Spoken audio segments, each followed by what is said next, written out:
Good morning all of you. Welcome in target nursing academy Jaipur. आज हम जो topic discuss करेंगे वो है हमारा ओबीजी का सबसे इंपॉर्टेंट टॉपिक लेबर। तो लेबर क्या होता है कि जो बेबी डिलीवरी की प्रोसेस होती है उसको हम बोलते हैं लेबर। तो लेबर की डेफिनेशन में देखें कि labour is the series of event. क्या कि लेबर खुद एक कोई टर्म नहीं है या फिर लेबर खुद एक प्रोसेस नहीं है, ये क्या होता है सीरीज ऑफ इवेंट जिसके अंदर बहुत सारे मल्टीपल इवेंट्स होते हैं। तो labour is the series of event take place into female genital organ. और इसकी लोकेशन कहाँ होती है कि लेबर जो प्रोसेस होती है वो फीमेल जेनाइटल ऑर्गन्स के अंदर होती है इन ऑर्डर टू एक्सपेल। और क्यों होती है कि जो एक्सपेल करती है मतलब उस बाहर निकालती है किसको, प्रोडक्ट ऑफ कंसेप्शन। यानी कि जो हमारे कंसेप्ट जो फीमेल ने कंसीव किया था 9 मंथ्स अगो, उस प्रोडक्ट को बाहर निकालने के लिए जो सीरीज ऑफ इवेंट्स जो होते हैं फीमेल जेनिटल ट्रैक्ट के अंदर, उनको आउट ऑफ द वुम्ब यानी कि वुम्ब के अंदर या जो गर्भाशय के अंदर जो बेबी होता है उसको बाहर निकालने के लिए जो सीरीज ऑफ इवेंट होते हैं उसको हम बोलते हैं labour. Into the external world, मतलब एक बेबी को बाहर की दुनिया दिखाने के लिए जितने भी प्रोसेस हुए हैं उन सबको बोलते हैं लेबर। तो लेबर क्या होता है कि एक बेबी को वुम्ब से बाहर निकालने के लिए जितने इवेंट होते हैं उसको हम बोलते हैं, एक सिंपल डेफिनेशन, लेबर। अब उसके बाद में होता है कि नॉर्मल जो लेबर होता है एक बेबी के, जो नॉर्मल लेबर होता है, नॉर्मल लेबर किसको बोलते हैं जिसके अंदर कि हमें किसी एसेसरीज की आवश्यकता नहीं हो, जिसके अंदर हमें किसी प्रकार के एसेसरी जो मतलब इक्विपमेंट्स है उनको यूज़ ना करना पड़ा, उसको हम बोलते हैं लेबर। और वेजाइनल डिलीवरी होती है उसको हम बोलते हैं नॉर्मल लेबर। और उस नॉर्मल लेबर को ये टर्म हम यूज़ करते हैं यूटोसिया, यानी यूटोसिया हम यूज़ करते हैं नॉर्मल लेबर के लिए। और एक होता है डिस्टोसिया। डिस्टोसिया के अंदर क्या होता है कि कोई भी असिस्ट यूज़ करें, इक्विपमेंट्स यूज़ करें या फिर हम उसके लिए LS lower section caesarean section करना पड़े तो उसको हम बोलते हैं अबनॉर्मल लेबर। यानी कि जिसके अंदर नॉर्मल के अलावा जो भी डिलीवरी है वो सारी अबनॉर्मल है और उसको हम बोलते हैं डिस्टोसिया। अब होता है कि लेबर जो होती है उसकी शुरुआत कहाँ से होती है, कि हम कब कहेंगे कि अब इस फीमेल को लेबर स्टार्ट हो चुका है और अभी बेबी डिलीवर होने वाला है। तो उसके लिए क्या होता है, डेफिनेटिव साइन होता है। कि डेफिनेटिव साइन क्या है, सर्विक्स डायलेशन। की सर्विक्स डायलेशन के बाद हम ये कह सकते हैं कि उस फीमेल को क्या होगा, बेबी डिलीवर होगा।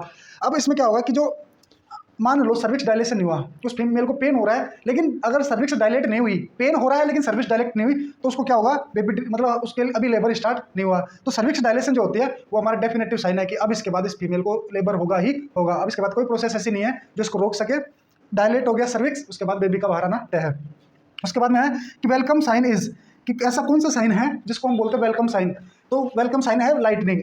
लाइटनिंग को हम बोलते हैं वेलकम साइन। और क्यों बोलते हैं, क्योंकि जब हम बात करें कि लाइटनिंग होता क्या है, 36 वीक पे बेबी जो होता है वो जिपॉइड प्रोसेस को टच करता है, लेकिन आफ्टर 36 वीक ये बेबी क्या करता है, ये हमारा जो वूम्ब होता है इसके अंदर बेबी यहाँ पे होता है, लेकिन 38 वीक के बाद ये बेबी कहाँ आ जाता है, यहाँ से 2 इंच नीचे, और ये किसके अंदर आ जाता है, पेल्विक कैविटी के अंदर। मदर की पेल्विक कैविटी जो होती है उसके अंदर एंटर कर जाता है, जिसकी वजह से क्या होता है, मदर को जो रिलीफ होती है, ब्रीदिंग रिलीफ होती है। उससे पहले क्या होता है कि 36 वीक तक मदर को ब्रीदिंग डिफिकल्टीज होती है।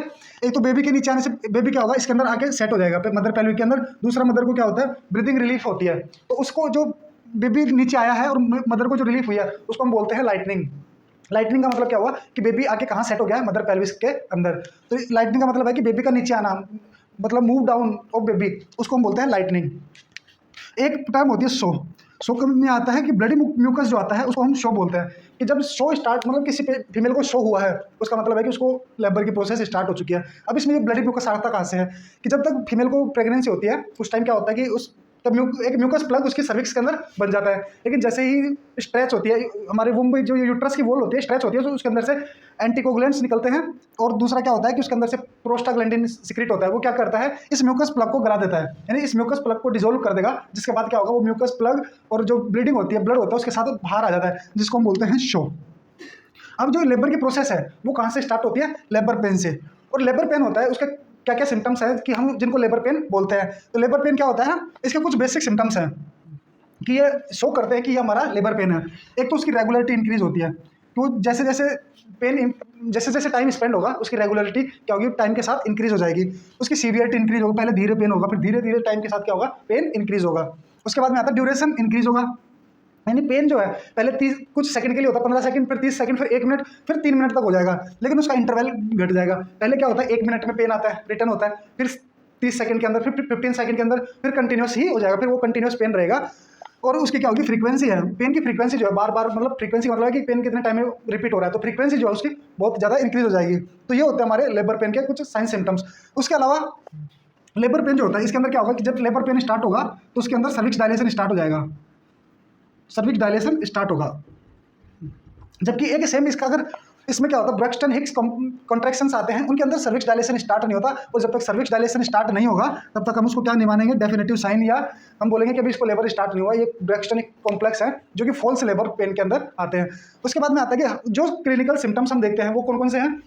प्रैक्टिकल सिम्टम इंक्लूड कि इनको मतलब ये तो है हमारा थ्योरेटिकल सिम्टम्स, ये सिम्टम्स वो हैं जब फीमेल इन्वॉल्व होती है या फिर हमारे सामने होती है, तब उसको क्या होगा, बैक एक, यानी एक तो उसके बैक बोन मतलब पीछे की साइड दर्द होगा, बैक एक होगा। दूसरा उसके वेजाइनल डिस्चार्ज जो है, मतलब शो है या अदर वेजाइनल डिस्चार्ज है, वो क्या होंगे, इंक्रीज हो जाएंगे। तब हम बोलेंगे उसको कि इस फीमेल को क्या हो गया, लेबर स्टार्ट हो गया है। अब हम बात करते हैं इसकी stages of labour. Stage of labour में हमारी क्या होती है, 4 स्टेज होती है, जिसमें first stage, second stage, third stage और फोर्थ स्टेज। फर्स्ट स्टेज जो स्टार्ट होती है हमारी ट्रू लेबर पेन से और सर्विक्स डायलेशन तक, यानी कि अभी हमने बात की थी कि जो ट्रू लेबर पेन था या लेबर पेन था, उसके स्टार्ट होने से क्या होता है, सर्विक्स डायलेट होती है, उसको हम बोलते हैं लेबर का इनिशिएशन ऑफ लेबर। तो फर्स्ट स्टेज हमारी जो स्टार्ट होती है वो कहाँ से होती है, ट्रू लेबर पेन से और सर्विक्स डायलेशन तक। और इस सर्विक्स डायलेशन को हम मेजर कैसे करते हैं, by finger method, by finger method. इसमें कैसे होगा, एक फिंगर हमारी कितनी होगी, 2 सेंटीमीटर की। इनके अगर किसी फीमेल की वजाइना के अंदर हम जब सर्विक्स में एक फिंगर डालते हैं और एक फिंगर अगर उसका डायलेशन होता है तो मतलब वो कितनी डायलेट हो गई है, 2 सेंटीमीटर। और 4 फिंगर अगर हम देखेंगे तो वो कितनी होगी, 8 सेंटीमीटर। और अगर 4 फिंगर स्ट्रेच होंगी, मतलब 4 फिंगर डालने के बाद भी अगर वो स्ट्रेच है तो उसको हम बोलते हैं कि वो कितनी हो गई, 10 सेंटीमीटर उसका डायलेशन हो गया है। तो हम कोई पूछे कि सर्विक्स डायलेशन को हम किस मेथड से इंक्लूड, किस मेथड से मतलब मेजर करते हैं, तो उसको हम कहते हैं फिंगर मेथड से, यानी कि 4 फिंगर अगर स्ट्रेच हो जाए तो उसको हम बोलते हैं सर्विक्स डायलेशन। और इतने कितने मतलब एक फिंगर से 2 सेंटीमीटर, 4 फिंगर से 8 सेंटीमीटर, और 4 फिंगर डालने के बाद भी अगर जो सर्विक्स है वो डायलेट रह गई तो उसको हम बोलते हैं कि मोर देन 10 सेंटीमीटर और मोर देन 10 सेंटीमीटर क्या हो गई, सर्विक्स डायलेट हो गई, और अब फीमेल जो है लेबर के लिए रेडी है। तो इसका जो टाइमिंग होता है, प्राइमिक ग्रेविडा के अंदर तो होता है 12 to 16 आवर्स, यानी कि फर्स्ट स्टेज का जो ड्यूरेशन होगा वो कितना होगा, प्राइमिक के अंदर 12 to 16 आवर्स, और जबकि मल्टी ग्रेविडा होगी उसके अंदर कितना होता है, 8 आवर्स, यानी कि 8 आवर्स। इसको टाइम लगेगा इस फर्स्ट स्टेज को कंप्लीट करने में 12 से 16 घंटे, और मल्टी ग्रेविडा को केवल 8 घंटे लगते हैं फर्स्ट स्टेज को कंप्लीट करने में। अब बात करते हैं सेकंड स्टेज की। तो सेकंड स्टेज कहाँ से स्टार्ट होती है, सर्विक्स डायलेशन से। जैसे ही सर्विक्स डायलेट हो जाती है, फुली डायलेट हो जाती है, तो वहाँ से लेकर और फिटल डिलीवरी तक की जो प्रोसेस होती है वो किसके अंदर आती है, सेकंड स्टेज के अंदर। इसका टाइमिंग क्या होता है कि 2 से 3 घंटे किसके अंदर, प्राइमरी ग्रेविडा के अंदर। सेकंड स्टेज को कंप्लीट करने में एक प्राइमरी ग्रेविडा को 2 से 3 घंटे लगते हैं, जबकि एक मल्टी ग्रेविडा जो होती है उसको 30 से 40 मिनट लगती है। मल्टी ग्रेविडा आधे घंटे के अंदर एक प्रोसेस, इस सेकंड स्टेज की प्रोसेस पूरा कर देती है, जबकि एक प्राइमरी ग्रेविडा मदर को 2 से 3 घंटे लगते हैं इसी प्रोसेस को पूरा करने में। उसके बाद में हम बात करते हैं थर्ड स्टेज की। थर्ड स्टेज के अंदर क्या होता है कि फीटल डिलीवरी से और प्लेसेंटल डिलीवरी तक का जो टाइम होता है वो हमारा आता है थर्ड स्टेज के अंदर। और ये बहुत मल्टी एंड पैरा, प्राइमरी और मल्टी के अंदर क्या होता है, 15 मिनट की होती है, कि 15 मिनट में क्या हो जाता है, हमारा प्लेसेंटा की डिलीवरी हो जाती है। तो इसको हम बोलते हैं placental delivery phase, placental delivery phase. इसको हम बोलते हैं फीटल डिलीवरी फेज, और इसको बोलते हैं हम सर्विक्स डायलेशन फेज। और जो फोर्थ वन हमारी आती है उसको हम बोलते हैं ऑब्जर्वेशनल स्टेट या ऑब्जर्वेशनल फेज। और ये क्या होते हैं, इनिशियल शुरू के जो 4 घंटे होते हैं प्लेसेंटल डिलीवरी के बाद, उसको हम रखते हैं फोर्थ स्टेज के अंदर या ऑब्जर्वेशन स्टेट के अंदर। तो ये थी हमारी स्टेजेस ऑफ लेबर। अब हम वन बाय वन एक एक की बात करेंगे, इनके अंदर कौन कौन से इवेंट होते हैं। तो अब हम बात करते हैं फर्स्ट स्टेज ऑफ लेबर। अब हम बात करते हैं events in first stage labour, यानी कि फर्स्ट स्टेज के अंदर कौन कौन से इवेंट होते हैं। सबसे पहला जो होता है उसमें क्या होता है, फिजियोलॉजिकल कॉन्ट्रैक्शन, यानी कि उस मदर के अंदर क्या होंगे, कॉन्ट्रैक्शन स्टार्ट होंगे। और वो कॉन्ट्रैक्शन क्या होता है, फंडल डोमिनेंस होते हैं। Contraction is फंडल dominance. अब फंडल डोमिनेंस का मतलब क्या है कि हमारे कॉन्ट्रैक्शन जो स्टार्ट होते हैं वो कहाँ से स्टार्ट होते हैं, फंडल साइड से, यानी कि कॉन्ट्रैक्शन स्टार्ट होते हैं। ये हमारी क्या है, फैलोपियन ट्यूब है, ये हमारा यूट्रस है। तो इसमें जो कॉन्ट्रैक्शन स्टार्ट होते हैं वो हमारे होते हैं यहाँ से, कोर्नुआ ऑफ यूट्रस से, कोर्नुआ ऑफ यूट्रस से।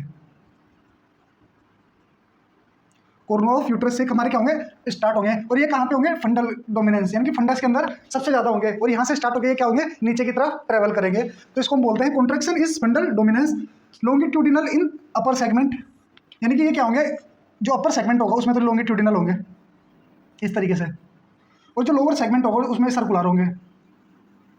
अब इसके अंदर क्या होगा, याद रखना कि लॉन्गिट्यूडिनल इन अपर सेगमेंट और सर्कुलर इन लोअर सेगमेंट। अब मैं इसको एक बार साफ करता हूँ, मैं आपको बताता हूँ कि कैसे होंगे। ये कैसे होंगे, इस तरीके से। ये तो होंगे हमारे अपर पार्ट में, और लोअर पार्ट में कैसे होंगे, इस तरीके से। तो ये क्या होगी हमारी, इसको मैं एक साफ कर देता हूँ और इसको एक डायग्राम में बना दूँ। और ये ऐसे लोअर इस तरीके से कि वो कॉन्ट्रैक्शन सर्कुलर मोशन में होंगे किसके अंदर, लोअर सेगमेंट के अंदर। तो ये हमारी क्या बन गई, एक बकेट। तो इसको हम बोलते हैं इन कॉन्ट्रैक्शन को bucket holding position, bucket holding position. कैसे, क्यों बोलेंगे, क्योंकि लॉन्गिट्यूडिनल जो कॉन्ट्रैक्शन जो होता है लॉन्गिट्यूडिनल होता है, ऊपर की मसल्स जो होती है अपर सेगमेंट की, उसको हम बोलते हैं लॉन्गिट्यूडिनल अपर सेगमेंट के अंदर कॉन्ट्रैक्शन इन लॉन्गिट्यूडिनल अपर सेगमेंट और कॉन्ट्रैक्शन इन लोअर सेगमेंट। तो और वो लोअर सेगमेंट में कैसे होंगे, सर्कुलर कॉन्ट्रैक्शन होंगे और अपर सेगमेंट में लॉन्गिट्यूडिनल कॉन्ट्रैक्शन होंगे। जब जहाँ पे ये कॉन्ट्रैक्शन मिलते हैं उसको वहाँ पे क्या होती है, फिजियोलॉजिकल रिंग बनती है। यहाँ पे बनती है फिजियोलॉजिकल रिंग,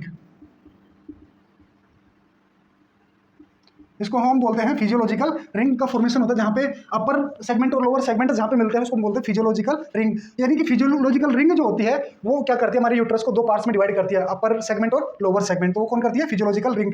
और ये जो पोजीशन होती है मसल्स अरेंजमेंट की, मसल कॉन्ट्रैक्शन की, वो कैसे होती है, बकेट होल्डिंग पोजीशन। अब इसमें दो सेगमेंट बने हैं, एक तो अपर सेगमेंट और एक लोअर सेगमेंट। अपर सेगमेंट और लोअर सेगमेंट, अपर सेगमेंट क्या होता है, एक्टिव होता है, मतलब इसमें कॉन्ट्रैक्शन जो होते हैं एक्टिव होते हैं। दूसरा ये क्या होता है, थिक होता है और शॉर्ट होता है। जबकि लोअर सेगमेंट जो होता है, लोअर सेगमेंट क्या होता है, इसके अंदर एक कॉन्ट्रैक्शन पैसिव होते हैं, ये थिन होता है और लॉन्ग होता है। यानी कि अभी हमने जो ये देखा था इसके अंदर क्या था कि अपर सेगमेंट छोटा था, थिक था, और जबकि लोअर सेगमेंट क्या था, इसके अंदर कॉन्ट्रैक्शन नीचे जा रहे थे तो पैसिव थे, और ये सेगमेंट थिन था और क्या था, लंबा था। तो हम बात करते हैं ये हमारा फिजियोलॉजिकल कॉन्ट्रैक्शन जो क्या था, एक तो फंडल डोमिनेंस था और इसके अंदर अपर जो सेगमेंट था उसमें लॉन्गिट्यूडिनल मसल फाइबर कॉन्ट्रैक्टेड थे, और लोअर सेगमेंट के अंदर क्या था, सर्कुलर मसल फाइबर कॉन्ट्रैक्टेड थे। उसकी वजह से पोजीशन जो बन रही थी वो कैसी थी, बकेट होल्डिंग पोजीशन। अब हम बात करते हैं सेकंड फेज की। सेकंड के अंदर क्या होता है कि फर्स्ट इवेंट क्या हो गया, फिजियोलॉजिकल कॉन्ट्रैक्शन। ये किसमें चल रहा है, फर्स्ट स्टेज ऑफ लेबर के अंदर। इसका दूसरा जो इवेंट होता है क्या होता है, सर्वाइकल इफेसमेंट। इफेसमेंट का मतलब क्या होता है, इफेसमेंट का मतलब होता है फटना।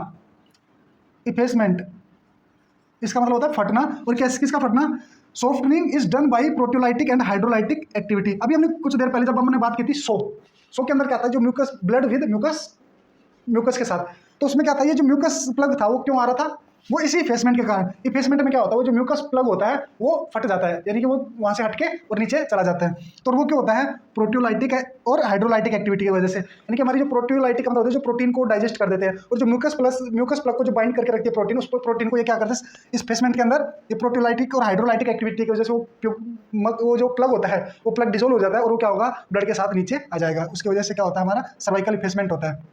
उसके बाद में थर्ड जो हमारा इवेंट है वो है सर्वाइकल डायलेशन। थर्ड इवेंट के अंदर क्या होगा, हमारा सर्वाइकल डायलेशन। और ये सर्वाइकल डायलेशन इफेसमेंट के बाद में होगा। यानी कि अगर मान लो ये हमारे कोई एक सर्विक्स थी, अगर इस सर्विक्स के अंदर यहाँ पे कोई प्लग था और अगर मैं इसको यहाँ से खींचूँ तो ये प्लग इसको दूर नहीं होने देगा, यानी कि इसको क्या करेगा, बाइंड करके रखेगा।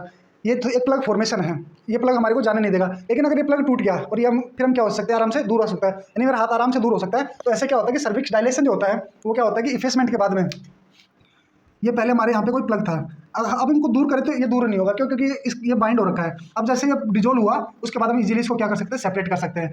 तो ये था हमारा cervical dilation. It occur after effacement, के क्या होगा, इफेसमेंट के बाद में होगा।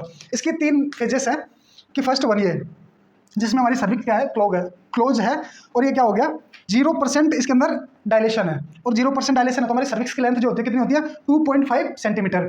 सेकंड फेज में क्या होगा, सेकंड फेज कि 50% उसके अंदर क्या होगा, डायलेशन हो गया, तो सर्विक्स की लेंथ जो है घट के कितनी रह गई, 1.25 सेंटीमीटर।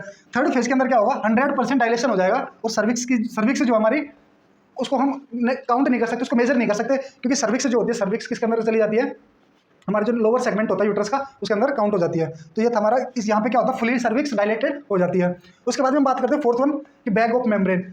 फर्स्ट स्टेज के अंदर ही क्या होता था, जो एमनियोटिक फ्लूइड है वो 2 सेगमेंट्स में डिवाइड हो जाता है। एक तो वो जो लोअर सेगमेंट में आ जाता है, जो सर्विक्स के अंदर आ जाता है, सर्विक्स से बाहर आ जाता है, और एक वो जो अभी यूट्रस के अंदर है। तो जो यूट्रस के अंदर है उसको हम बोलते हैं हाइंड वाटर। ये किसका होता है, division of amniotic fluid. Amniotic fluid का डिवीजन जो अभी सर्विक्स के जो यूट्रस के अंदर है उसको हम बोलते हैं हाइंड वाटर, और जो अभी हमारा पेल्विक कैविटी में आ गया है या फिर हमारा सर्विक्स से बाहर आ गया है उसको हम बोलते हैं फोर वाटर। तो ये थे हमारे events in first stage labour. अब हम बात करते हैं events in second stage labour. Second stage जो स्टार्ट होती है वो स्टार्ट होती है मैकेनिज्म ऑफ लेबर, यानी कि सेकंड स्टेज में मैकेनिज्म क्या लेबर क्या होगा, लेबर स्टार्ट होगा, यानी जिसको बोलते हैं mechanism of labour. Second stage complete, ये हमें शो करती है कि किस तरीके से हमारा लेबर प्रोसेस कंप्लीट होता है। तो इसमें फर्स्ट जो इवेंट होता है वो हमारा है इंगेजमेंट। इंगेजमेंट के अंदर क्या होता है कि हमारा जो फिटस है वो डाउनवर्ड मूवमेंट करता है, और वो क्या होता है हमारा इस्चियल स्पाइन जो होता है उसके अंदर आके फिट हो जाता है, जिसको हम बोलते हैं इंगेजमेंट। अगर इंगेजमेंट नहीं हो तो लेबर की प्रोसेस स्टार्ट नहीं होगी। तो सबसे पहली जो प्रोसेस होती है वो हमारी होती है इंगेजमेंट। इसमें क्या होता है कि fixation of head, foetal head of at ischial spine, यानी कि क्या होता है कि जो फिटस का हेड होता है वो हमारा इस्चियल स्पाइन जो होती है वहाँ पे आके अटक जाता है, तो उसको हम बोलते हैं इंगेजमेंट। और फर्स्ट कार्डिनल मूवमेंट या फर्स्ट इंपॉर्टेंट मूवमेंट होती है कौन सी, इंगेजमेंट। सेकंड हम बात करें डिसेंट। डिसेंट जो होती है इसको हम बोलते हैं यूनिवर्सल स्टेप, यानी कि डिसेंट तो हर फेज में होगा, क्योंकि अगर डिसेंट का मतलब होता है कि बेबी का डाउनवर्ड मूवमेंट करना, अगर डिसेंट नहीं होगी तो बेबी बाहर ही नहीं आएगा, तो इसको हम क्या बोलते हैं यूनिवर्सल स्टेप, डाउनवर्ड डिस्प्लेसमेंट, यानी कि ये बेबी को क्या करेगा, डाउनवर्ड मूवमेंट करवाएगा। और पैसिव मूवमेंट होता है, ये इसको कराने के लिए किसी एनर्जी की जरूरत नहीं होती, जैसे जैसे कॉन्ट्रैक्शन स्टार्ट होता है तो ये बेबी ऑटोमेटिक क्या करता रहता है, नीचे मूवमेंट करता रहता है। तो ये कैसी होती है, पैसिव होती है और यूनिवर्सल होती है। और इसके अंदर क्या होता है, बेबी होता है जो हमें कंटिन्यूसली डाउनवर्ड मूवमेंट करता रहता है, इसलिए हम इसको यूनिवर्सल बोलेंगे। थर्ड वन होती है फ्लेक्शन। फ्लेक्शन का मतलब होता है कि हमारा जो कोई बॉडी का एक पार्ट दूसरी बॉडी की जो सेंट्रल सिमेट्री होता है उसके पास आए। तो इसमें क्या होता है, हमारा जो चिन होता है, चिन वाला पार्ट क्या करता है, चेस्ट के पास आ जाता है। और एक क्यों आता है, इसका जो मेन प्रिंसिपल होता है वो होता है रेजिस्टेंस, कि ऊपर से क्या होता है, हमने अभी बात की थी, जो कॉन्ट्रैक्शन होते हैं फंडल डोमिनेंस होते हैं, यानी कि ऊपर से ये हमारा यूट्रस है तो इसमें क्या होंगे, ऊपर से कॉन्ट्रैक्शन आते रहेंगे, लेकिन नीचे क्या हो गया, जो बेबी है वो पेल्विक कैविटी के अंदर आके अटक जाएगा। तो क्या होगा, ये कॉन्ट्रैक्शन तो आप इधर से प्रेशर डालते रहेंगे, लेकिन ये यहाँ पे आके अटक गया, तो ये क्या होगा, यहाँ पे हेड अटक गया, ये ऊपर से प्रेशर की वजह से क्या होगा, ये जो इसका चिन वाला पार्ट है वो यूं टर्न कर जाएगा, इसका ये चिन इसके इस तरीके से इसका हेड चला जाएगा, तो इसको हम बोलते हैं फ्लेक्शन। और ये रेजिस्टेंस के कारण, क्यों, पेल्विक फ्लोर के रेजिस्टेंस के कारण ये क्या होता है, जो फ्लेक्शन होता है वो होता है। और ये क्यों होता है कि प्रोवाइड स्पेस फॉर मूवमेंट। अगर ये जैसे जैसे फ्लेक्शन कंडीशन में जाएगा, बेबी फ्लेक्स होगा, तो क्या होगा कि ऊपर से स्पेस मिलता रहेगा और इसको मूवमेंट के लिए, बेबी को भी मूवमेंट के लिए क्या होगा, स्पेस मिल जाएगा। तो ये होता है हमारा फ्लेक्शन, जिसके अंदर बेबी के चिन्ह जो होते हैं वो क्या होते हैं, इस तरीके से वो पोजिशन ले लेता है, तो इसको बोलते हैं फ्लेक्शन। फोर्थ हमारी जो इवेंट है हमारा है इंटरनल रोटेशन ऑफ हेड। अभी हमने जो बात की थी फ्लेक्शन के अंदर, तो फ्लेक्शन में क्या था कि ये बेबी का जो हेड था वो पास में जा रहा है, ऊपर से फोर्स आ रहा है, फोर्स फिर भी कंटिन्यूस है, कॉन्ट्रैक्शन तो लगातार आए जा रहे हैं, कॉन्ट्रैक्शन तो रुक ही नहीं रहे। तो ये क्या करेगा, बेबी का जो हेड है, प्रेस जैसे जैसे इसके अंदर फोर्स आता रहेगा, तो ये क्या करेगा, इस हेड फिक्स है और बॉडी क्या होगी, मूवमेंट, मतलब बॉडी जो है घूमने लग जाएगी। तो ये क्या होगा, नया किसका ऑटोमेटिक इसके अंदर टोर्सन हो जाएगा, और वो कितने डिग्री का होगा, 45 डिग्री का। फ्रंट रेजिस्टेंस मतलब सामने तो कोई स्पेस ही नहीं है, इसका जो पेल्विक बोन है, पेल्विक की वजह से क्या होगा, इसके रेजिस्टेंस हो जाएगा। और बैक फोर्स, बैक कॉन्ट्रैक्शन का बैक से फोर्स आ ही रहा है, तो वो क्या करेगा, कोज इंटरनल रोटेशन, जिसकी वजह से इंटरनल रोटेशन होगा। अब इसका क्या होगा कि इसकी वजह से, रेजिस्टेंस की वजह से और फोर्स की वजह से क्या होगा, clockwise left to right movement होगा। याद रखना, जो मूवमेंट होते हैं वो कैसे होंगे, क्लॉकवाइज, और कैसे होंगे, लेफ्ट टू राइट, यानी कि left to right you movement करेगा। और क्या होगा, एमिनेंस टू प्यूबिस, और प्यूबिस की तरफ जो हमारा इस्चियल एमिनेंस होता है वहाँ से वो किस तरह मूवमेंट करेगा, इसके डाउनवर्ड, यानी कि प्यूबिस की तरफ। रोटेशन ऑफ हेड, ये जो इसका हेड का रोटेशन होता है, इसका मूवमेंट कैसा होगा, क्लॉकवाइज लेफ्ट टू राइट और एमिनेंस टू प्यूबिस की ओर, रोटेशन ऑफ हेड। और ये कितनी डिग्री का होता है, 45 डिग्री का, जिसको हम बोलते हैं टोर्सन ऑफ हेड।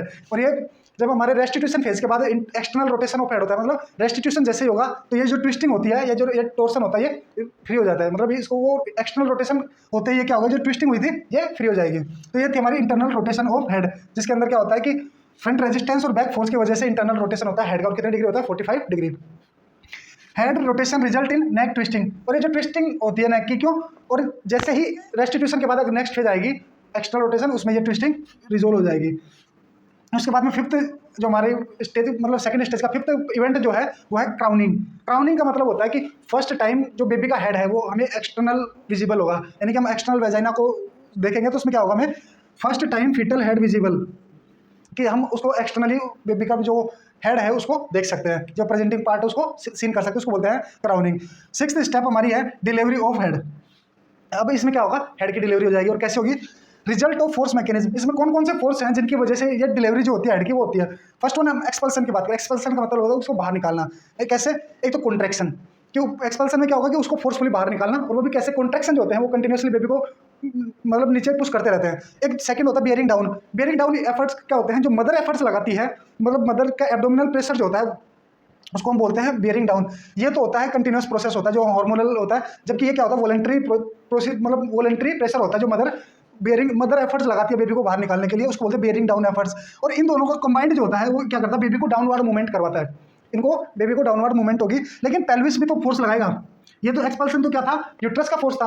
अब पेल्विक फोर्स जो होता है, एक तो फोर्स होगा कि जैसे ही पेल्विक के अंदर फोर्स आएगा, एक तो अपवार्ड लगाएगा, और एक क्या करेगा, जो चीज़ नीचे की साइड है उसको बाहर कर देगा। यानी कि जैसे ये हमारा पेल्विस है, तो ये क्या होगा, जब ये इसके ऊपर फोर्स लगाएगा तो ये क्या ऐसे फोर्स लगाएगा, तो एक फोर्स तो ऊपर होगा और एक फोर्स आउटवर्ड होगा। जो अपवर्ड मूवमेंट जो फोर्स है अपवर्ड वाला, वो इस डाउनवर्ड को क्रॉस कर देगा, यानी कि इसको काट देगा। लेकिन अब बचा कौन सा, आउटवर्ड। अपवर्ड और डाउनवर्ड तो कैंसिल, अब बचा हमारा आउटवर्ड मूवमेंट। ये जो आउटवर्ड फोर्स है या आउटवर्ड मूवमेंट जो है, यही बेबी के हेड को डिलीवर करवाती है। तो इसके अंदर क्या होता है कि एक्सपल्सन में तो कॉन्ट्रैक्शन और बेरिंग डाउन एफर्ट तो डाउनवर्ड मूवमेंट करवाते हैं, और जबकि पेल्विक रेजिस्टेंस जो होता है वो अपवर्ड और आउटवर्ड मूवमेंट करवाता है, जिसमें अपवर्ड कैंसिल हो जाता है डाउनवर्ड के साथ, और आउटवर्ड मूवमेंट जो होती है उसकी वजह से बेबी का हेड डिलीवर हो जाता है। अब इसके बाद में नेक्स्ट हमारी है रेस्टिट्यूशन, उसके बाद में एक्सटर्नल रोटेशन ऊपर। अब हम देखेंगे रेस्टिट्यूशन। रेस्टिट्यूशन के अंदर क्या होता है कि जो अभी ट्विस्टिंग हुई थी नेक की, वो क्या होगी, ट्विस्टिंग रिजोल्व हो जाएगी। तो ये क्या होती है, single one passive movement of labour, यानी कि अभी तक लेबर में ऐसी कोई सी भी मैकेनिज्म नहीं थी, डिसेंट को छोड़कर। डिसेंट तो एक यूनिवर्सल स्टेप था, लेकिन जो लेबर की प्रोसेस थी उसमें ये एकमात्र सिंगल मूवमेंट होता है, जिसको जो पैसिव होता है, जिसके लिए किसी प्रकार के एफर्ट की जरूरत नहीं होती। क्यों, क्योंकि जो भी ट्विस्टिंग हुई थी वो ऑटोमेटिक, जैसे ही फीटस का हेड बाहर होता है, बाहर आते ही उसके अंदर क्या होगा, एक्सटेंशन होगा। एक्सटेंशन मतलब फीटस का जब आता है तो हेड कैसा होगा, ये हमारी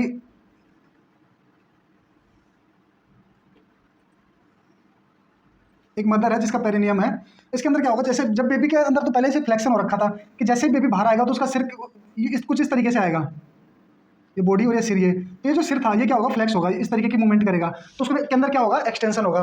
तो जब डिलीवरी होती है, हेड की डिलीवरी होती है, तो कौन सा मूवमेंट, कौन सा प्रिंसिपल होता है, एक्सटेंशन प्रिंसिपल। एक्सटेंशन प्रिंसिपल के साथ क्या होती है, हेड की डिलीवरी होती है, याद रखना इसको ना। तो रेस्टिट्यूशन में क्या होगा, जो ट्विस्टिंग हुई थी अभी नेक की, जो 45 डिग्री जो रोटेशन हुआ था, वो क्या हो जाएगा, ठीक हो जाएगा, मतलब रिजोल्व हो जाएगा। इसमें क्या था, जब बेबी की डिलीवरी होती है तो बेबी का फेस होता है एनएस की तरफ, यानी कि डाउनवर्ड होता है, लेकिन जब ये ट्विस्टिंग रिजोल्व होती है तो इसका फेस जो होता है किधर होता है, थाई की तरफ होता है। यानी कि जब बेबी जब पैदा होता है तो कैसा होता है, उसका मुंह डाउन की तरफ, लेकिन जैसे वो ट्विस्टिंग फ्री होती है तो वो क्या हो जाएगा, लेटरल हो जाएगा, और मदर की थाई की तरफ उसका मुंह हो जाएगा। और ये एक्सटर्नल विजिबल स्टेप है, जिसके अंदर क्या होता है, रोटेशन ऑफ हेड का होता है, यानी कि रोटेशन ऑफ हेड किसके अंदर होता है, रेस्टिट्यूशन के अंदर, जिसमें ट्विस्टिंग ऑफ जो नेक होती है वो रिजोल्व हो जाती है।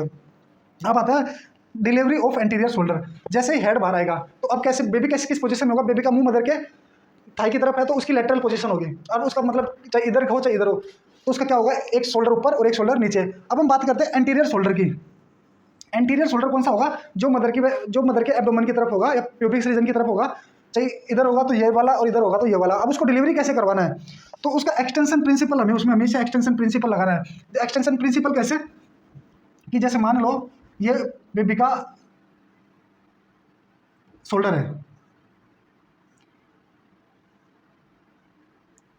और ये हेड बाहर आ गया, अब हमें इसकी डिलीवरी करवानी है, तो अब हमें इसे क्या करना है, इसको हमें एक्सटेंड करवाना है। तो इसको हम क्या करेंगे, इसका डाउनवर्ड मूवमेंट करवाएंगे। तो जैसे इसको, जैसे अगर मान लो ये हमारा जो है कौन सा वाला है, एंटीरियर शोल्डर है, तो एंटीरियर शोल्डर का हम क्या करेंगे, जैसे इसको डाउनवर्ड करेंगे तो ये क्या आ जाएगा, बाहर आ जाएगा, और फिर जैसे लेटरल फ्लेक्शन करेंगे तो ये बॉडी भी बाहर आ जाएगी। तो इसमें क्या होगा, एक्सटर्नल प्रिंसिपल जो है वो वर्क करेगा, और पूरी बॉडी को डिलीवरी करवाने में क्या होगा, फिर हमें लेटरल फ्लेक्शन करवाना होगा। यानी कि एक बार डाउनवर्ड जैसे मूवमेंट करवाएंगे, डाउनवर्ड मूवमेंट करवाया, ऊपर का पार्ट एंटीरियर पार्ट बाहर, और जैसे लेटरल फ्लेक्शन करवाया तो फ्लेक्शन करते हैं नीचे का पार्ट बाहर, और उसके बाद हम क्या करते हैं, बॉडी को बाहर निकाल लेते हैं। तो ये होता है हमारा प्रिंसिपल, और लेटरल फ्लेक्शन पे काम करता है होल बॉडी का डिलीवरी या लेबर की प्रोसेस।